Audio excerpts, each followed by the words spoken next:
예수님께서 이제 유대 땅을 떠나서 그러니까 예루살렘 중심의 사역을 떠나서 갈릴리로 가는 그 과정의 중간 지점이 사마리아 지역입니다. 일반적으로는 주님께서는 일반적 유대인들은 예루살렘의 이 지역에서 남쪽 지역이죠. 북쪽에 있는 이 갈릴리 지역 갈 때는 중간에 위치하고 있는 사마리아를 지나가지 않습니다. 늘 삥 돌아서 가는데 왜냐하면 사마리아 사람들을 유대인들이 상종도 하지 않는 것입니다. 이전의 과거 역사 안에서 그들은 이방인과 함께 혼합된 삶을 살았기 때문에 이들은 그들을 진정한 유대인이 아니다라고 취급했습니다. 그래서 늘 먼 길로 굳이 돌아서 다니는데 예수님은 그렇게 안 하시고 직접 이 사마리아를 통과하셨습니다. 가시는 과정에서 아무래도 피곤하셨죠. 수가라는 마을까지 왔을 때는 동네 입구에 우물이 있었습니다. 주님은 그 우물 곁에 앉으셨습니다. 왜냐하면 전도하려고 하는 것이 아니라 쉬시려고 앉은 것입니다. 긴 여정에 주님은 피곤하셨죠. 주님은 휴식이 필요하셨습니다. 그때가 바로 또 낮 12시라고 말합니다. 성경에 나오는 모든 이 시간들은 신약의 시간들은 더하기 6을 더하면 오늘의 시간이 됩니다. 이 예루살렘 이스라엘 지역 전체 안에 중동 땅 안에서의 12시는 제일 뜨거울 때입니다. 주님은 그때에 이제 휴식이 필요하셨죠. 가장 더울 때 주님이 바로 이 사마리아 수가 마을 입구에 있는 우물가에 편안히 앉아 쉬고 계신 것이죠. 이런 예수의 모습을 우리가 상상해 보는 것도 참으로 필요합니다. 왜냐하면 예수의 모습을 언제나 파워가 넘치는 활기찬 우리 주의 모습만 우리가 상상하기 참 쉬운 것이죠. 언제나 에너지가 충만하신 예수님, 엄청난 놀라운 일을 늘 행하시는 예수님, 능력의 하나님의 아들로만 예수님을 생각하죠. 특히 요한복음 2장에서 이 물로 포도주를 만든 사건도 예수님의 놀라운 모습 아니겠습니까? 예수님 마치 목도 마르지 않으시고 피곤하지도 않으시고 눈물이 날 만한 고통이 있어도 눈물도 흘리지 않으시고 감당하기 힘든 무거운 짐도 주님은 너끈히 지어서 그런 짐도 없을 것 같다라고 생각하는 것입니다. 그런데 오늘 말씀 가운데서는 우리 주님께서 아주 인간적인 모습을 잘 보여주고 있습니다. 우리가 아는 것처럼 예수님은 하나님이시죠. 그렇지만 우리 모두를 구원하기 위해서 완벽한 사람으로 오신 예수님이십니다. 예수님은 하나님이시면서 동시에 사람이십니다. 그건 하나님만이 알 수 있는 것이죠. 그래서 예수님 바라볼 때마다 우리는 사람으로 이 땅에 오신 예수님도 바라봐야만 되는 것입니다. 물론 마태복음 16장 16절에서 베드로의 고백이지 않습니까? 주는 그리스도시요 살아계신 하나님의 아들이십니다라고 고백할 정도로 예수님은 분명히 하나님의 아들이십니다. 또 부활하신 예수님을 도마가 만났을 때에도 고백하기를 주님은 나의 주님이십니다. 나의 하나님이십니다. 라고 고백했습니다. 그런데 오늘 모습은 좀 다르죠. 우리는 이 말씀 속에서 우물가의 여인만 늘 생각하기 쉽습니다. 그런데 우리는 우물가의 여인을 이 시간에 바라보기 전에 우물가에 앉아 계신 예수님부터 먼저 바라봐야 합니다. 우물가에 앉아 계신 예수님, 그 모습에 대해서 사실 그린 사람들이 많이 있어요. 이것도 여러 작가들이 이 그림을 그렸죠. 그래서 몇 가지 작가들마다 우물가에 앉은 예수님의 모습에 대해서 나름대로 상상하는 모습도 있습니다. 이것도 우물가에 앉아 계신 예수님의 또 모습입니다. 이것도 또 다른 작가 그리고 있는 아주 굉장한 모습이죠. 그리고 이것은 또 다른 면에서 이것도 우물가에 앉아 계신 예수님의 모습입니다. 아까의 모습하고는 상당히 좀 달라 보여요. 훨씬 더 우리에게 가까이 다가오는 예수님이십니다. 그 다음 그림 보면 놀랄 것이에요. 보세요. 아, 피곤하다. 너무 오래 걸었더니 발도 아프다. 그래서 이 모습은 제가 자주 보는 게 우리 김진서 목사님 모습을 보는 것 같아가지고 그렇습니다. 우리 본부 사무실에서 이렇게 앉아 계시는 너무 수고를 많이 하셔서 그 모습 볼 때마다 친근감을 느낍니다. 이 모습이 제가 그래도 제일 좋아합니다. 그래도 약간의 피곤하고 힘들지만은 그래도 웃으면서 우리에게 아주 친근하게 말씀하시는 그런 예수님 모습 같이 보입니다. 근데 이런 모습을 볼 때에 우리는 예수님께서 우리들과 얼마나 많이 공감하시는가를 볼 수가 있습니다. 예를 들어서 먼 길을 걸어가다가 지쳐서 잠깐 길에서 쉬고 있는 여행객, 그 심정을 주님은 이해하시죠. 종일 일하고 저녁 때 이제 그 수고에 지쳐 가지고 있는 노동자, 또 너무 아파서 뼛속까지 고통을 느끼고 있는 환자들, 주님은 이해하십니다. 내면에 말할 수 없는 갈등 때문에 이거를 해결하려고 애를 쓰다가 지쳐 있는 사람들의 모습, 주님은 이해하십니다. 또는 재정적인 압박감 때문에 바둥거리다가 미처 다 해결 못하면서 지쳐서 앉아있는 사람들의 모습, 주님은 그걸 이해하십니다. 관계 때문에 어려움에서 해결하려고 몹시 애를 쓰면서 힘들어 있는 사람들의 모습, 이런 모든 모습 안에 예수님은 다 이해하십니다. 오늘 말씀 가운데서 나 12시에 오랫동안 걷다가 이제 피곤하고 지친 예수님이 우물가에 앉아서 쉬시는 모습 안에서 우리를 잘 이해하시는 주의 모습을 발견합니다. 주님께서 쉬고 계시는 동안에 제 아들은 음식을 사려고 동네에 들어갔습니다. 그런데 그 사이에 한 여인이 우물에서 물을 길려고 왔습니다. 일반적으로 우리가 아는 것처럼 여인들이 물 길러 올 때는 저녁 때요, 해질 때쯤에 시원할 때 옵니다. 창세기 24장에도 아브라함이 종이 가서 우물가에 갔을 때도 그때가 마침 저녁 때쯤 돼서 그때 거기에 이제 리브가가 물 길러 왔던 것도 아는 것이죠. 그런데 이 여인은 남들이 아무도 오지 않을 조용한 낮 12시에 물 길러 왔다는 것입니다. 아무래도 사람들과 마주치기를 싫어하는 것이 분명합니다. 그리고 바로 그 여인에게 주님은 이제 말을 걸기 시작했죠. 긍휼의 마음을 가지면서 전도했습니다. 요한복음 말씀을 쭉 읽다 보면은 전도법을 많이 배우게 됩니다. 주님은 어떻게 전도하셨는가? 어떻게 말씀을 시작했는가? 그 여인은 지금 물 길러 왔잖아요. 그래서 물 좀 달라라는 말씀으로 출발했습니다. 사실은 주님은 그 여인의 깊은 내면에 있는 문제를 해결하기를 원하신 것이죠. 근데 여인은 자기의 진정한 필요는 모르고 있었어요. 지금 자기의 필요는 물 길는 것이 급했습니다. 주님은 그 여인의 깊은 데에 정말로 마셔도 다시 목마르는 물이 아니라 영생하도록 나는 생명의 수, 이것을 주기를 원했던 것이죠. 그래서 지금 여인하고 대화하기 시작했던 것입니다. 이 장면이 바로 그런 장면이죠. 이것도 그림이 여러 그림이 있습니다. 우물가에 앉아 계신 예수님에게 마치 물 들어왔던 사마리아 여인과 대화하시는 장면입니다. 이건 또 다른 그림, 제가 별로 좋아하지 않는 그림이에요. 이런 그림은 이건 좀 더 친밀감이 있는 그림입니다. 주님과 지금 여인이 대화하는 것이죠. 저는 이 그림도 참 좋아합니다. 일단 주께서 발을 쭉 뻗으시고 편하게 앉아 계시면서 물 길러 온 여인과 지금 대화를 시작하신 것입니다. 이 여인과의 대화는 오늘 초점은 아닙니다. 이 여인은 자기 내면의 깊은 필요를 주께서 일깨워주셨죠.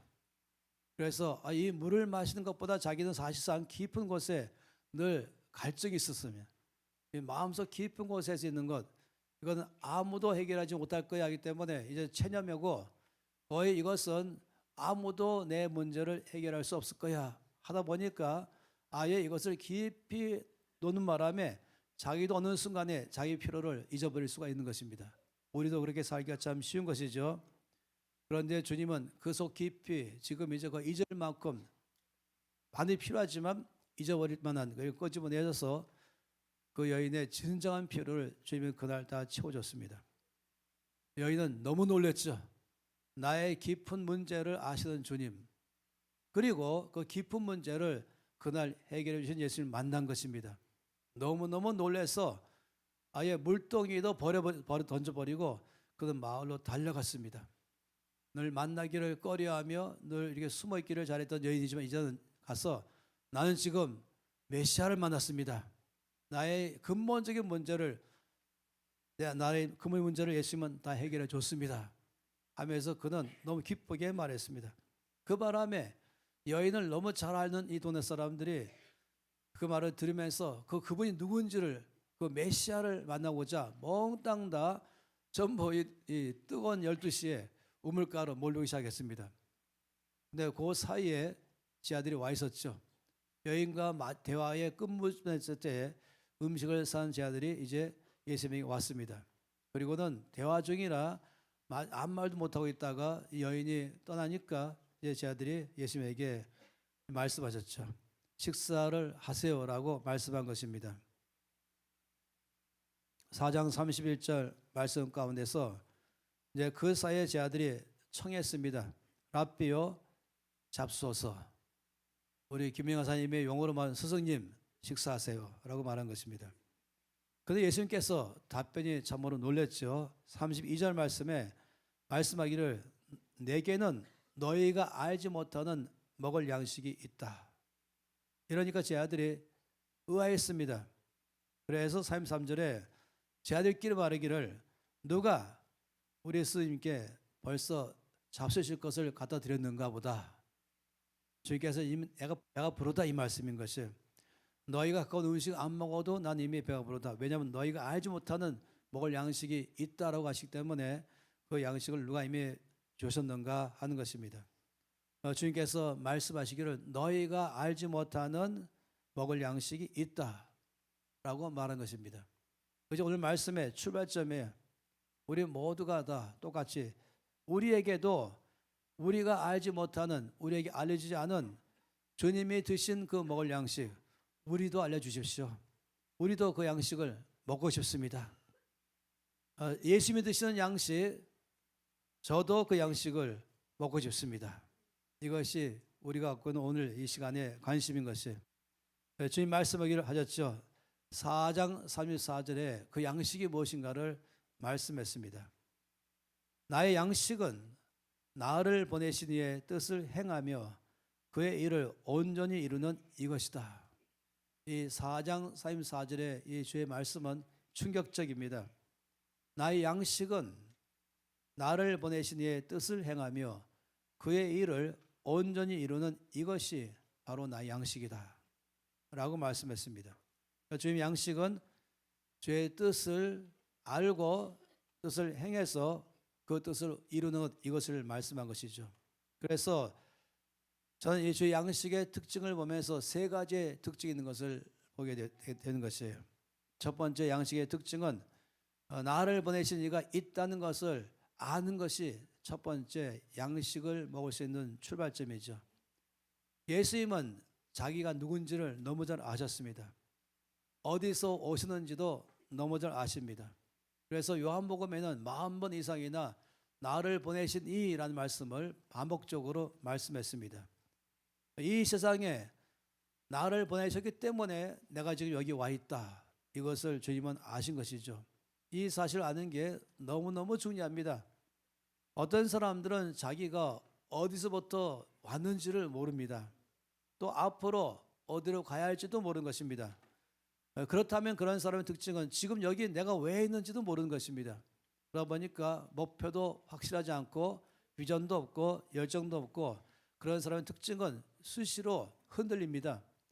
사람들이 조금 뭐라고 말하면은 그냥 남의 말에 휩쓸려서 화를 내기도 하고 또 낙담하기도 하면서 이 말에 늘 끌려가는 사람이 되는 것이죠.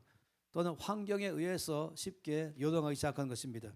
그래서 오르락내리락하는 그런 삶을 잘 살죠. 마치 뿌리가 깊지 않은 나무에서 바람 불면은 막 나무 흔들린 것처럼 동일하게 내가 어디서 왔는지, 내가 어디로 가는지, 내가 지금 여기 왜 있는지, 나의 삶에 무엇이 중요한지 이 사실을 모르는 것이에요. 그러다 보니까 자연적으로 이리저리 쉽게 흔들리게 되는 것이죠. 이렇게 될 수 있는 제일 큰 원인이 있습니다. 그거는 이 세상에 수많은 거짓말이 있지만은 최고의 거짓말, 이것이 먹혔다는 것이에요. 놀랍죠? 이것은 바로 진화론인 것입니다. 이 최고의 거짓말, 사람이 아메바로부터 시작해서 점점점 진화되었다가 마지막 사람들이 직전은 이제 원숭이였다, 이런 것을 믿는 것이죠. 놀랍게도 이것을 마치 사실인 것처럼, 과학적으로 증명된 것처럼 속이면서 말하는데, 이걸 가지고 말하는 사람도 확신 갖고 말하고 듣는 사람도 사실인 것처럼 듣는 것입니다. 유치원 책 안에도, 선교원 책 안에도, 초등학교, 중학교, 고등학교, 대학교 책 안에도 이게 다 들어가 있는 것입니다. 제가 만났던 예일대학교 학생이, 또 하버드 학생이 거꾸로 말한 것이, 아니 창조론도 믿습니까? 라고 말한 것이에요. 그래서 저는 창조론은 아닙니다. 창조 역사이죠. 그건 진화론일 뿐인 것이에요. 말한 것이. 놀랍게도 책방에 가서 사람이 어디서 왔는가를 쓴 책들을 쭉 보면은 99%가 사람은 진화되었다는 것으로 꽉 차 있습니다.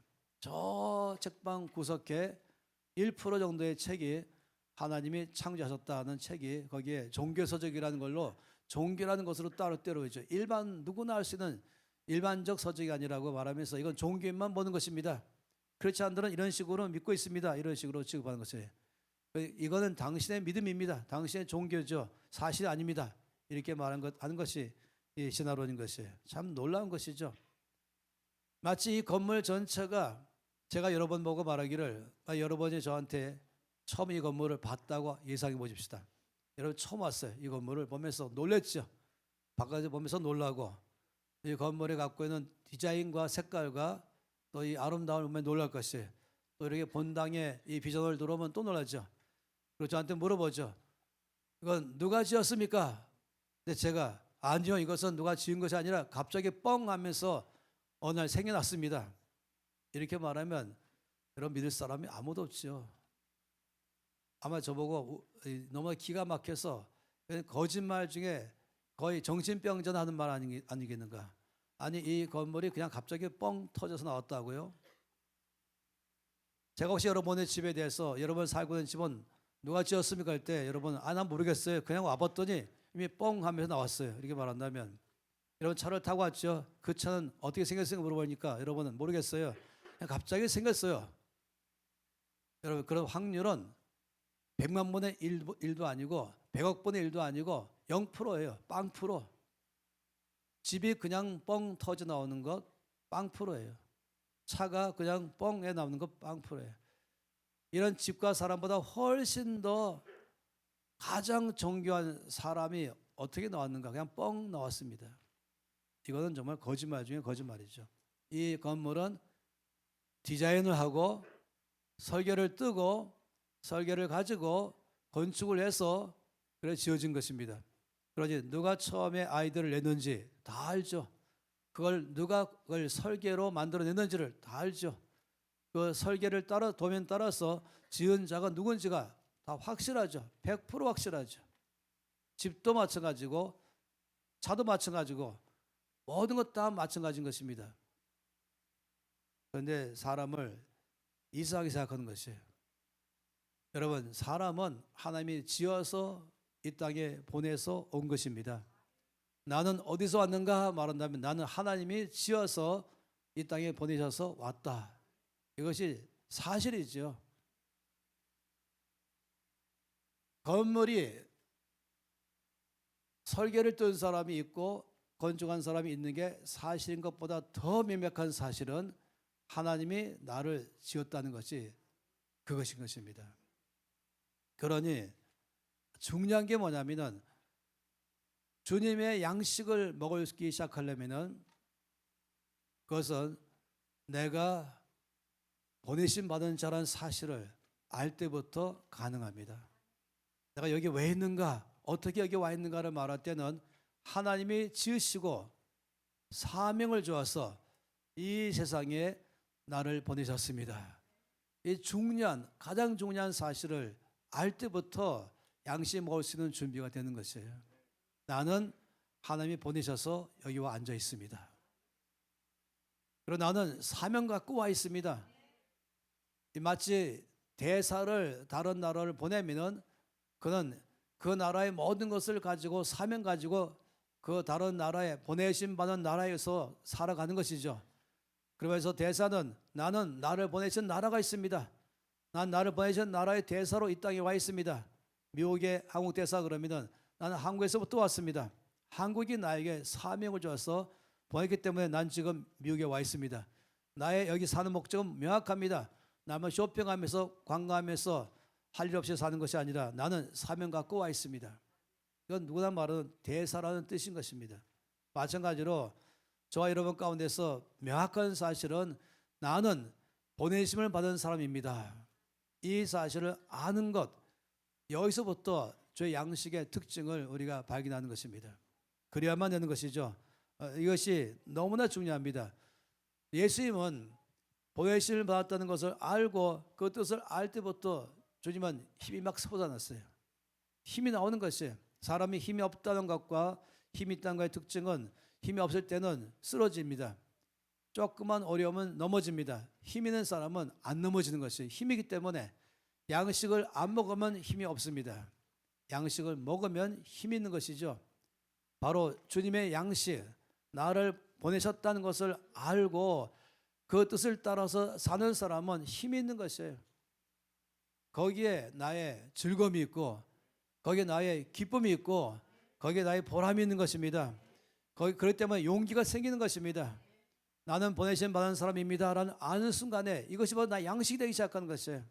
그래서 그런 사람은 쉽게 남의 말에 휘둘리지 않습니다. 약간은 휘청거릴지 모르지만은 다시금 나는 이따위 말에 휘둘릴 사람이 아니지. 난 대사명을 갖고 왔는데 이 엄청난 사명을 성취하는 게 내 목적인데 이 작은 것 가운데 내 삶이 휘둘려서는 안 되지. 사명을 모르는 사람, 내가 이 땅에 보내심 받았다는 사실을 모르는 사람은 뭐라고요? 수시로 남의 말에 휘둘리고 자기 감정에 따라서 함부로 말하거나 살아가고 환경에 의해서 이리저리 휩쓸려 가는 것입니다. 우리 모두가 약해서 반응할 수 있을지 모르지만은 그러나 사명을 아는 사람이라면은 얼마 못 가서 정신 차리고 내가 다시금 감정을 수술해야 되겠구나. 내가 다시금 내 생각이 그냥 마음대로 바람이 휩쓸어가는 것처럼 놔두지 말고 사명 따라가도록 잡아야겠구나. 다르게 말하면 이게 뭡니까? 힘 있는 사람의 특징입니다. 왜입니까? 양식이기 때문인 것이에요. 바로 그 자체가 양식인 것입니다. 그래서 아무리 어려워도 주저앉지 않는 것, 이게 힘이죠.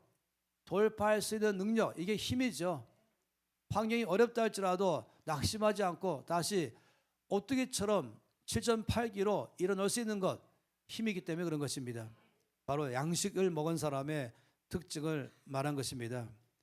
배고픈 사람은 양식을 간절히 구하는 것처럼 사명자의 간절한 소원이 뭔지 아십니까? 나를 이 땅에 보내심을 아는 사람의 간절한 소망이 뭔지 아십니까? 그러면은 나를 이 땅에 보내신 자의 뜻이 무엇인지를 아는 것입니다. 그래서 첫째의 양식의 출발점은 나는 보내심 받은 사람입니다. 이걸 아는 것이고, 두 번째의 특징은 나는 보내심 받은 자의 뜻을 알고 그 뜻대로 행하는 것입니다. 하는 것이죠. 이 보내심 받은 사람의 삶에서 자연스러운 것이 이것이에요. 그렇다면은 나를 왜 보내셨을까? 내 사명은 무엇일까? 난 지금 주 지구 대사로 하늘 하나님이 이 땅에 보내셨는데 그럼 나의 사명은 무엇일까? 관심을 갖게 되는 것입니다. 이것이 바로 소망이죠. 그렇지만은 진화론적인 삶을 사는 사람은 관심도 없어요. 내가 왜 이 땅에 와 있는지, 내가 할 일이 무엇인지 관심도 없이 그냥 되는 대로 살아가죠. 그런 사람 특징은 잠자는 시간도 정해지 않고 일어나는 시간도 정해지 않고 계획도 안 세웁니다. 그냥 되는 대로 사는 것이죠. 일어나고 싶을 때 일어나고 또 자고 싶을 때 자고 늦게 자거나 또 늦게 일어나거나 사명 없는 사람의 특징입니다. 왜냐하면 내가 해야 할 것이 뭔지를 모르기 때문에 목표가 있는 사람이라면 그걸 성취하기 위해서 모든 것을 계획을 세웁니다. 예를 들어서 내일 아침에 소풍 간다 그러면은 일찍 자야 되잖아요. 내일 하루 종일 나는 일할 것이야 라고 아는 사람이라면 지금 자놔야 내일 하루 종일 일할 때 지치지 않고 일 잘할 수 있어. 그것 아니겠습니까? 이런 것처럼 사명이 있는 사람, 나를 보내신 분의 뜻이 뭔지를 아는 사람이라면 그러면 이 사람은 자기 삶을 명확하게 어떻게 살 줄을 알아가는 것입니다. 그래서 자연적으로 그것의 목적을 세우고 성취하는 데 자기 삶을 드리는 것이죠. 그래서 한마디로 말하면 주님의 양식을 먹으시는 사람의 특징은 주님의 뜻을 알 뿐만 아니라 그 뜻을 나의 삶에서 행하는 사람인 것입니다. 놀랍지요? 내가 보내심 받은 사람입니다. 하나님이 나를 이 땅에 보내셨습니다. 나에게 할 일을 줘서 보내셨습니다. 나는 사명자입니다. 그걸 아는 사람에게 나오는 그 다음 자연스러운 것은 뭐냐면 그러면 그 뜻이 무엇일까를 알고 싶은 것이에요. 그리고 빠른 시간 안에 반드시 알게 됩니다. 나는 사명자입니다. 하나님이 나를 이 땅에 사명 줘서 보내셨습니다. 그걸 아는 사람은 자연적으로 거기 관심이 다가 있기 때문에 하나님께 나갈 수밖에 없죠. 그리고 하나님께 질문하는 것이죠. 주님, 저를 이 땅에 보내신 뜻이 무엇입니까? 주님은 그 질문을 마치 기다렸다는 것처럼 응답하십니다.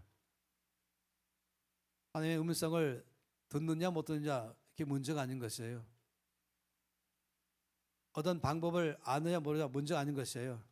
내가 예수 믿은 지 얼마큼 됐냐 이것도 아닌 것입니다. 내가 보내심 받은 사람인 줄 알고 사명자인 줄 아는 사람이라면 주의 뜻을 구하고 주의 뜻을 구하는 사람이라면 누구나 다 나를 보내신 주의 뜻을 알게 된다는 것입니다.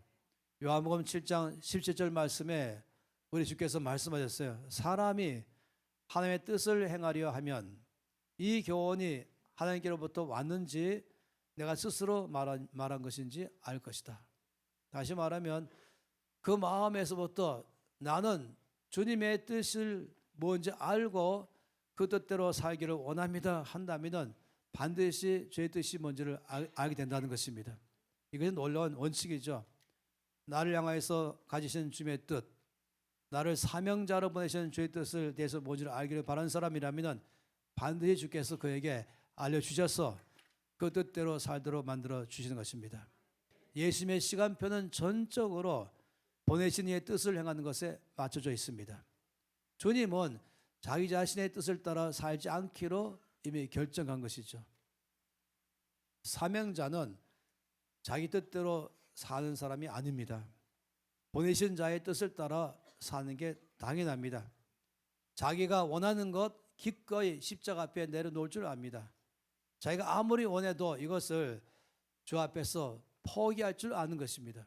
왜냐하면 나를 보내신 이의 뜻을 따라서 살고자 하기 때문에 그런 것이죠.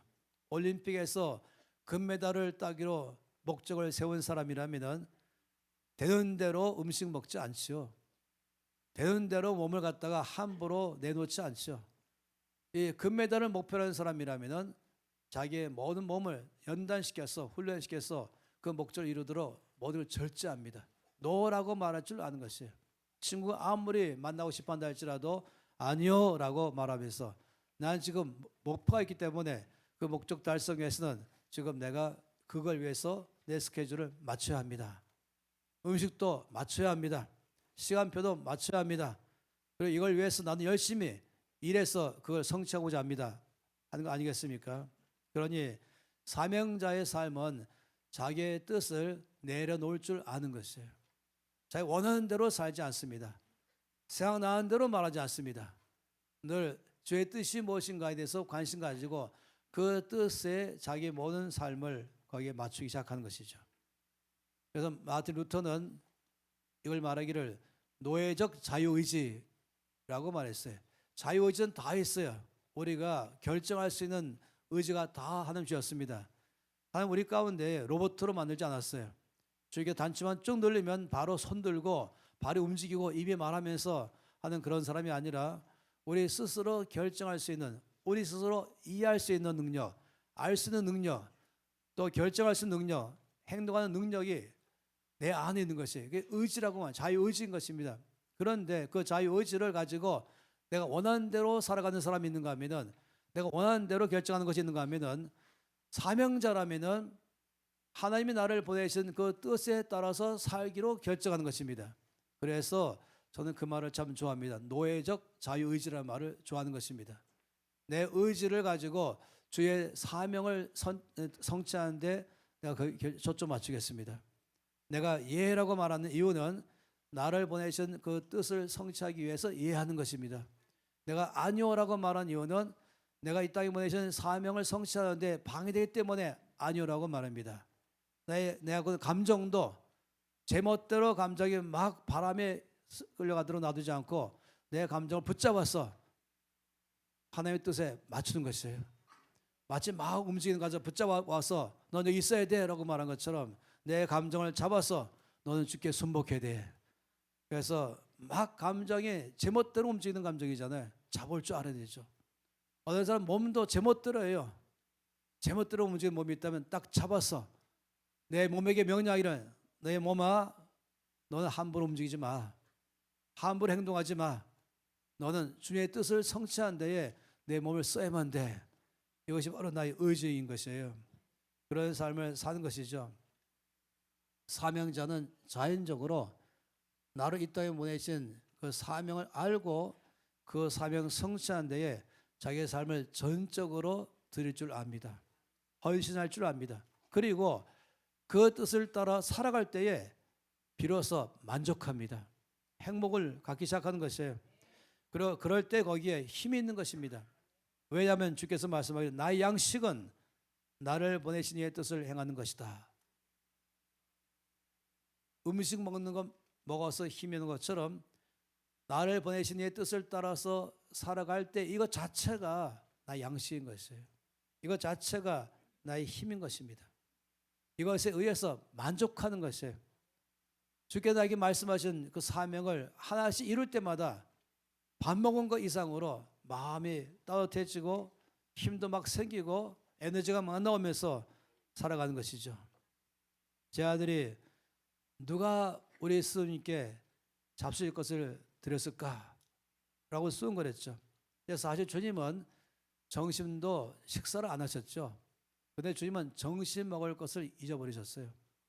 왜냐하면 주님은 이미 양식을 드신 것이죠.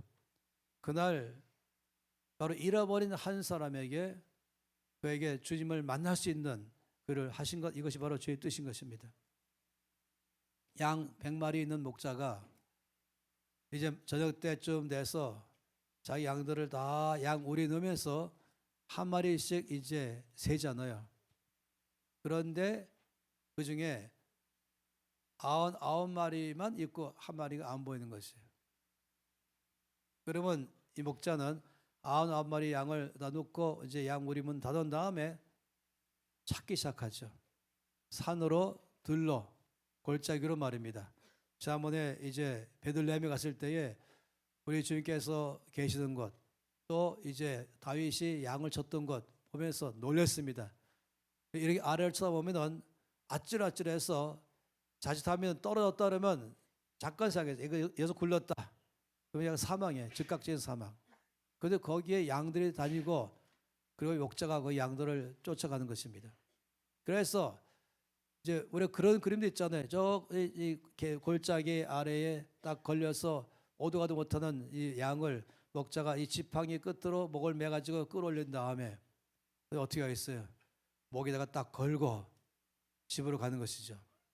이럴 때 그 목자는 너무너무 기쁜 것입니다. 저녁 먹고 싶은 마음 하나도 없어요. 이 배가 부른 것이에요. 이 목자의 사명, 양을 돌본 일을 했기 때문에 가는 것이죠. 바로 이런 것이 한마디 말하면 배고픈 걸 잊었다, 양식이다라고 말한 것입니다. 우리 주님은 영혼을 주께로 이끌어가는 것이 주님의 사명인 것입니다. 여기에 몰두하였습니다. 그리고 이 사마리아 여인을 주께로 와서 이 절대로 목마르지 않은 영원하게 나오는 이 생명수를 마시기 시작하는 삶을 가는 순간 주님은 사명 성취하시면서 이것으로 배부르신 것이죠. 그 양식인 것입니다. 주일날에 우리 10대들이 앞에 나와서 전심을 예배드릴 때 그 모습 보고 있으면은 저는 배가 부릅니다. 10대 미만의 아이들, 유치원 아이들, 유아원 아이들 또 일어서서 주 앞에 손 들고 찬양을 보고 있으면은 전 배가 부릅니다. 마음이 벅차오르고 막 기쁨이 있습니다. 힘이 막 생기는 것이에요. 또 예배 끝난 다음에 설교 노트를 다 작성해서 줄을 쫙 서서 기다리는 모습 보고 있으면 배가 부릅니다. 식사 시간 됐지만 사실 밥 먹을 마음 다 잊어버렸어요. 배가 부르기 때문에. 배가 고파야 마음이 생기잖아요. 단지 저 때문에 기다리는 사람 때문에 마음이 급한 것뿐이지 전 천천히 더 보고 싶어요. 우리 김영환 사님이 아니 목사님 왜 천천히 보십니까? 빨리 도장박 찍었어요. 우리 다 배고파요. 근데 저는 보고 싶은 거였어요. 그리고 너무 배가 불러요. 한 명이 도장 찍을 때마다 한 숟갈 뜨는 기분이에요. 아 배부르구나. 우리 주님은 우물가의 여인이 하늘 양식으로 채워지는 것 보고 배가 불렀어요. 그런데 우리 주님은 거기까지가 아니었어요. 주님은 이 우물가의 여인이 하늘 양식을 먹고 있는 것, 그래서 만족하는 것을 보면서 그 멀리 보셨어요. 뭘 보셨냐면은 이 여인이 자기의 삶에 큰 간증 가지고 동네로 들어가면은 오늘 사람들이 몽땅 다 몰려올 것을 주님은 미리 바라보셨어요. 주님은 멀리 보신 것이죠. 히어로들을 바라보고 있으면 배가 불러요. 왜냐하면 조금 있으면 유아원은 유아 학생들은 유아부인 학생들은 아이들은 이제 선교원으로 갈 것이고 또 지나면은 기도학교 학생이 될 것이고 또 지나면은 이제 졸업하면서 타방으로 나가면서 하나님께서 맡긴 사역을 할 것을 상상하기 시작하니까 너무나 배가 부릅니다. 잠비아에 갔을 때도 우리 히엘 사역 때문에 이리저리 뛰어다니는 거 보고 있을 때 제가 너무 배가 불렀어요. 조금 연세 많으신 승혜 간사가 책임 맡아서 이리저리 뛰는 걸 볼 때 제가 너무 배가 불렀어요. 너무나 감격하는 것입니다. 네팔에서 페루에서 탄자니아에서 여러 데서 거기에 물론 모든 수가 있는데 특히 10대들, 20대 초반들이 열심히 수고할 때 너무 배가 불렀어요. 마이 오케이 걷기 대회에 이번에는 많은 우리 히어로들이 일을 담당하는 걸 볼 때 요소 거기마다 서서 기쁜 마음으로 일하고 보니까 전 너무너무 배가 불렀어요. 155마일 걷기에도 그 전체 안에서 이 청년 히어로들이 열심히 전체를 이끌어가는 진행팀 있는 거 보면은 제 마음이 너무 배가 부릅니다. 50 미만의 영아이 아이들, 유치부 아이들 바라보면서 배가 부릅니다. 이들이 장차 다니엘 같은, 다윗 같은, 요셉같이, 에스더같이, 모세처럼, 바울처럼, 요시아 왕처럼, 수르바벨처럼, 여호수아처럼 되어서 이 나라와 열방 가운데서 주를 섬길 것이다. 바라보면은 배가 몹시 부릅니다.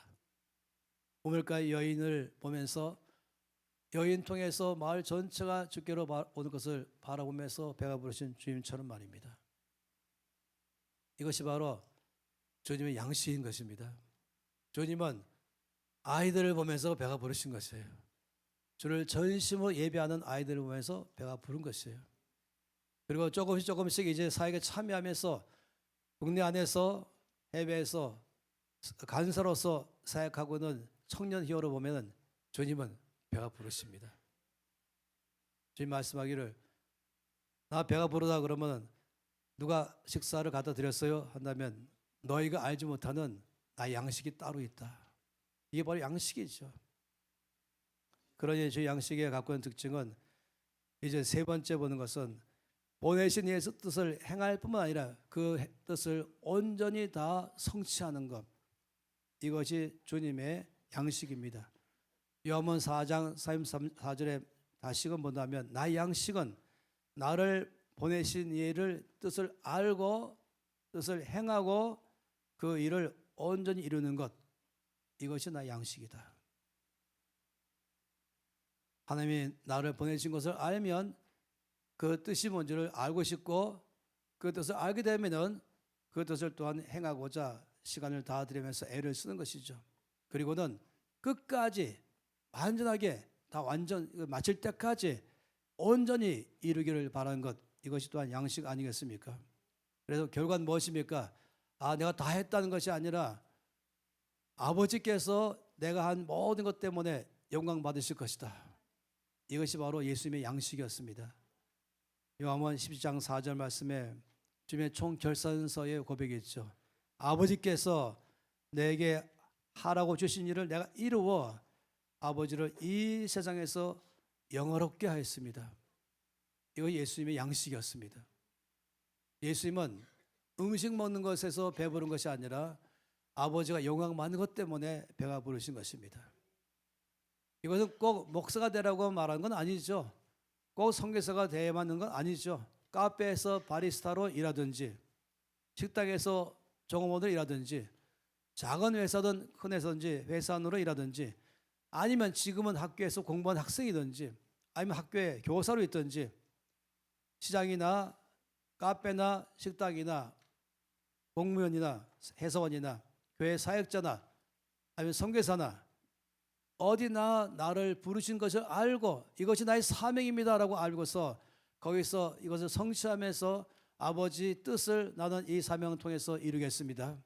그래서 아버지께서 내가 하는 일을 통해서 영광 받기를 원합니다. 이것이 바로 양식인 것입니다. 이것이 예수님의 양식이요, 이것도 우리의 양식이 되는 것입니다.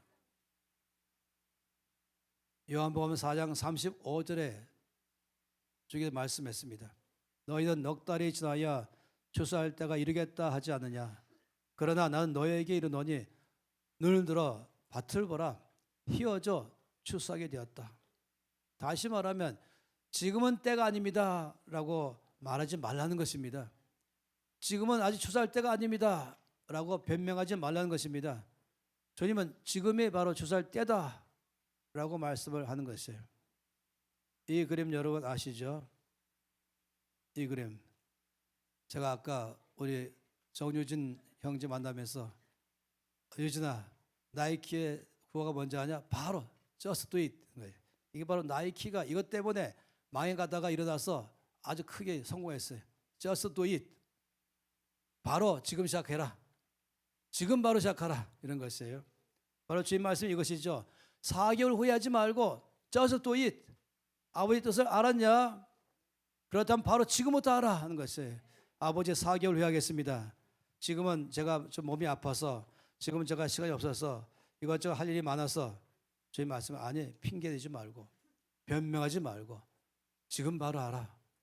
제가 은퇴한 다음에 하겠습니다. 아니 지금부터 하라. 지금이 바로 추수할 때이다. 눈을 들어서 밭을 봐라. 주께서 열심히 일하기를 바라는 것이 지금 바로 내가 있는 그 자리가 바로 거기가 사명지인 것이에요. 그래서 우리 교회는 예배 끝나고 나면은 월요일부터 토요일까지는 어디 가냐면은 땅끝에 갑니다. 학교의 학생입니까? 거기가 땅끝입니다. 선생입니까? 땅끝입니다. 카페에서 일합니까? 거기 땅끝입니다. 시장에서 일합니까? 거기 땅끝입니다. 꼭 중국의 저기 서북 쪽에 있는 휘족까지 가야만 땅끝이 아닌 것이에요. 저 아프리카의 서쪽 끝에 가본 가야만 아닌 것이에요. 지금 나에게 부르신 거기가 바로 나의 땅끝이요. 거기서 내 사명을 성취해서 거기에서 아버지께서 영광 받으셨다면 이것이 바로 나의 양식입니다. 우리는 지금 주어진 것 바로 하라. 내가 주어진 것에서 열심히 하라. 이 앞에 있는 우리 히어들에게 말하는 것은 지금은 말씀을 열심히 듣는 게 여러분의 양식이에요. 뭐라고요? 지금은 여러분은 하나님께서 저 강사를 통해서 나에게 뭐라고 말씀하신가 듣는 것이 바로 양식이에요. 그 양식을 지금 취하세요. 옆에 사람하고 이것저것 하지 말고 바로 취하는 것이에요. 누구나 다 바로 이 시간을 저 앞에 집중하면서 아버지 저기 맡긴 이 기회, 이걸 제가 붙잡고 최선을 다하겠습니다. 이 일을 달지 마세요. 주인이 맡긴 것 하면 되는 것이에요. 내가 원하는 것 하는 게 아니라, 내가 좋아하는 것 하는 것이 아니라 주인이 원하시는 것, 이걸 하는 것입니다. 주인이 명하신 것, 이걸 하는 것입니다. 이것이 just do it이라고 말이 그 말인 것이에요. 꼭 내가 원하는 것만 하는 것이 아니라, 내가 좋아하는 거 하는 것이 아니라 주인이 명하는 것, 원하는 것 하겠습니다. 그런 놀랍죠. 바로 그렇게 할 때에는 주께서 상 주십니다. 요한복음 4장 36절 말씀에는 거두는 자가 이미 싹도 받았다. 영생에 이르는 열매를 모으나니 뿌리는 자와 거두는 자가 함께 즐거워하게 하려 합니다. 다시 말하면 일하는 자에게 주님은 보상을 주십니다. 이거 하나님 나라의 원칙이죠. 그날에 가서 마지막 총결산할 때도 상 주시지만은, 모두가 본 앞에서 또 상도 받지만은 바로 여기서부터도 나에게 상 주신 것이에요. 그래서 주께서 여러 가지 은혜를 우리 가운데 주는 것이죠. 그래서 우리는 열심히 나에게 현재 맡긴 일 최선을 다하고, 그리고 거기서부터 주님께서 상 준 것을 우리가 또 기대를 하는 것입니다. 양식의 특징 세 가지였죠. 첫째는 우리가 나를 보내신 이가 있다는 사실을 아는 것, 그래서 나는 여기 보내심 받았다는 것을 아는 것, 이 아는 것 자체가 양식을 가지시는 특징이죠. 두 번째는 나를 보내신 이의 뜻을 안다면 이제 그 뜻을 따라서 살아가는 것이 바로 양식의 특징입니다. 그리고 세 번째는 그 뜻을 끝까지 완수해 나가서 다 성공시키는 것, 이것이 바로 양식인 것입니다. 날마다 하나님의 뜻을 따라 사는 것을 우리 양식으로 삼으십시다. 그러면 거기 진정한 기쁨이 있어요. 건강도 주시고, 기쁨 주시고, 평강 주시고, 힘 주어서 그런 사람은 아파서 들어놓을 만한 시간도 없습니다. 아버지 뜻을 따라 사는 사람은 앞에 감기가 와도 감기 보고 명령까지 다 합니다. 너 빨리 가라. 지금 나는 양식을 따라 사는 것이다. 나의 양식은 뭐라고요? 사명입니다.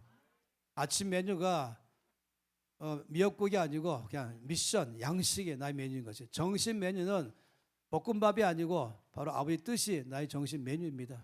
저녁에는 비빔밥이 아니고 아버지 뜻이 바로 나의 양식 메뉴입니다. 그런 사람은 병들지 않습니다. 힘이 있습니다. 마음이 평안이 있습니다. 왜냐하면 이 에너지가 주기 때문에 이 다이내믹한 삶을 살게 되는 것이죠. 그리고 늘 넘치는 에너지로 활기 있게 활발하게 살아가는 것입니다. 함께 손 높이 들고 기도하십시다. 입을 열어서 저 앞에 고백하십시다. 아버지, 예수님께서 드셨던 그 양식, 저도 그 양식을 먹겠습니다. 예수님께서 나를 보내신 아버지의 뜻을 알고 그 뜻을 행하여서 온전히 이루는 것이라고 말씀하셨습니다. 저도 이 땅에 나를 보내신 아버지의 뜻을 알기를 원합니다. 그리고 그 뜻을 따라 살기를 원합니다. 그리고 지금 현 이 시간에 주어진 그 뜻대로 제가 살아내겠습니다. 아버지, 나를 통하여 영광 받으십시오. 아침에 메뉴도 아버지의 뜻이고, 점심 메뉴도 아버지의 뜻이고, 저의 메뉴도 아버지의 뜻이어서 그 뜻을 따라 사는 것이 바로 나의 양식으로 삼겠습니다. 함께 주 앞에 통성으로 기도하시겠습니다. 아버지 앞에 고백하며 나아갑니다. 할렐루야. 주님, 아버지의 뜻이 바로 나의 양식입니다. 아버지의 뜻을 알고 따라 살아가는 것, 이 삶을 내가 살아내기로 결정하며 나갑니다. 할렐루야. 주여 영광 받아주십시오. 아버지의 찬송을 받으시옵소서. 영원한 찬송 받으셔서 아버지 이름만이 높아지시옵소서. 할렐루야. 주님 찬양합니다.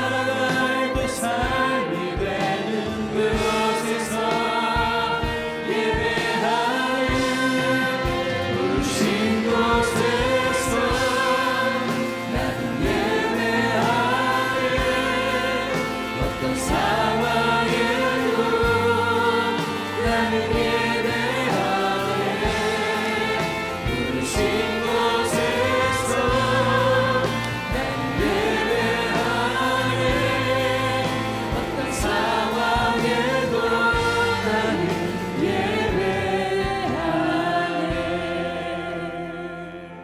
우리가 먹어야 되는 양식이 무엇인지 알았기에 아버지 내 감정을 사로잡아 너는 주께 순복할지어다. 내 몸도 사로잡아 너는 주께 순복할지어다. 의지를 드려야 된다고 오늘 주께서 말씀하셨습니다. 다시 한번 아버지 이 감정도 주님에 따라가게 하고 내 몸도 주님을 따라가게 사로잡아 주께 순복하겠습니다. 통성으로 기도하시겠습니다. 예 주님. 부신 곳에서 나는 예배하네. 어떤 상황에도 나는 예배하네. 부신 곳에서 나는 예배하네. 어떤 상황에도 나는 부신 곳에서 나는 예배하네. 어떤 상황에도 나는 예배하네. 부신 곳에서 나는 예배하네. 어떤 상황에도